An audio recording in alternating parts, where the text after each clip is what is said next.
بنی اسرائیل کے اندر ایک بزرگ تھا، بہت بڑا عبادت گزار، ہمیشہ اپنی خانقاہ کے اندر رہتا اور ہمیشہ اللہ کی عبادت کے اندر مشغول رہتا۔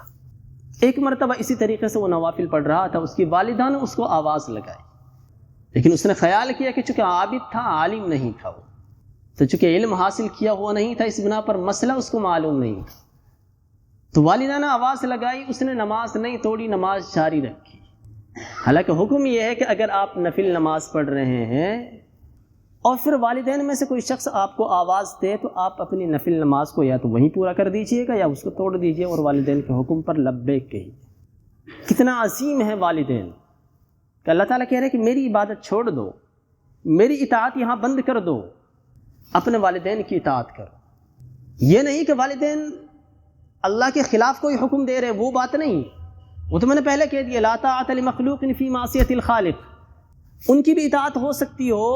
اور اللہ کی بھی اطاعت ہو سکتی ہو، یہ بھی اللہ ہی کا حکم ہے کہ نفل کو چھوڑ دو اور والدین کی اطاعت کرو۔ اس نے خیال کیا، چونکہ علم نہیں تھا اس کے پاس میں، اس نے خیال کیا کہ میں نماز پڑھ رہا ہوں، اچھا کام کر رہا ہوں، والدہ کی اطاعت کرنا اس وقت اتنی ضروری نہیں ہے، تو وہ نماز کو جاری رکھا۔ اس کی والدہ کو غصہ آ گیا، اس کی والدہ نے کہا کہ تمہاری اس وقت تک موت نہ آئے جب تک کہ تم ایسی ویسی عورت کا منہ نہ دیکھ لو۔ چنانچہ زندگی گزرتی رہی، والدہ کا انتقال ہو گیا، اور اس کے بعد میں کسی شخص کو اس سے حسد ہوا اور اس نے کسی پیشہ ور عورت کو تھوڑی تقریریں کرتے ہیں، اور میرا عزیزو اس سے ایک بات اور سمجھ آئی کہ جو آپ کو واعظ و نصیحت کر رہا ہے، جو یہ عالم ہے، جو یہ مفسر ہے، جو یہ محقق ہے، یہ بھی بندہ ہی ہے، اس سے بھی غلطی ہو سکتی ہے، ان کی غلطیوں کو نظر انداز کرنا چاہیے۔ اس سے تو غلطی نہیں ہوئی تھی، اس کے اوپر تو الزام تھا، غلطی جو بھی کچھ تھی وہ والدہ کی نافرمانی تھی کہ والدہ نے اس کو پکارا اور اس نے لبیک نہیں کہا تھا، سب اسی کا نتیجہ نکل رہا تھا۔ والدہ نے چونکہ بد دعا دی تھی تو اس بنا پر الزام لگایا گیا، لوگ آئے جوش میں اس کی خانقاہ کو تہس نہس کر دی اور فیصلہ ہوا کہ بھئی اس کو پھانسی پر لٹکا دیا جائے۔ عوام کی عادت ہے، خود چاہے کچھ بھی کرتے رہیں، خود کالا منہ کرتے رہے، زنا کرتے رہیں،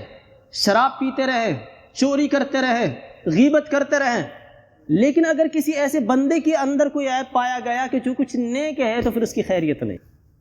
کئی بار ہم اپنے طلباء کے سامنے ایک واقعہ ذکر کرتے ہیں کہ ہماری اور عوام کی مثال بالکل بکری اور بھیڑ کی طرح ہے۔ بکری کو آپ نے دیکھا ہوگا کہ اس کی شرمگاہ ہر وقت نظر آتی ہے، سبھی جانتے ہیں، سب نے دیکھا ہے، اور بھیڑ کی شرمگاہ نظر نہیں آتی ہے، اس کی دم نیچے کی طرف رہتی ہے۔ اتفاقاً کبھی ایسا ہوا کہ بھیڑ کی دم اوپر ہو گئی، اب بکریوں نے شور مچانا شروع کیا کہ بھئی دکھائی دی دکھائی دی دکھائی دی۔ کیا دکھائی دی؟ شرمگاہ دکھائی دی تمہاری، اور اپنے اوپر کوئی اعتراض نہیں ہوا، جو 10 سال ہو گئے اس طریقے سے وہ گاڑی گھومتے ہوئے سب کو دکھائی دے رہی تھی۔ تو بالکل یہی مثال ہے عوام کی اور ان لوگوں کی جو کچھ نیک ہے۔ نیک لوگوں سے اگر ذرا غلطی ہو جائے تو پھر ہم ان کو بخشنے کے لیے تیار نہیں ہوتے ہیں۔ دیکھا نا اپنے حال، ایک غلطی اور اس کے پیچھے تحقیق کوئی نہیں، ایک فاحشہ عورت نے، ایک زناکار عورت نے، ایک بدکار عورت نے، ایک پیشہ ور عورت نے ایک نیک آدمی کو غلط نام لگا دیا تو عوام آئے اور اس کی خانقاہ کو بھی تہس نہس کر دیا، اور اس کے بعد میں فیصلہ بھی سنوا دیا کہ پھانسی دی جائے۔ تو اس نے کہا کہ لوگوں تھوڑی دور رکو، اصل میں مجھ سے کوئی غلطی نہیں ہوئی ہے، بالکل کوئی غلطی نہیں ہوئی ہے اس سلسلے میں، اگر غلطی ہے تو وہ صرف یہ ہے کہ ایک مرتبہ میری والدہ نے مجھے آواز دی تھی اور میں نماز کے اندر تھا، میں نے اس کی آواز پر لبیک نہیں کہا، اس نے مجھے بد دعا دی تھی کہ تمہارا انتقال اس وقت تک نہ ہو جب تک کہ تم کسی فاحشہ عورت کا چہرہ نہ دیکھ لو، بس اس بد دعا کا اثر ہے، ورنہ میں نے اس کے ساتھ کچھ نہیں کیا ہے۔ اور اگر تمہیں یقین نہیں آتا ہے تو اس بچے سے خود سے معلوم کر لو کہ اس کا والد کون ہے۔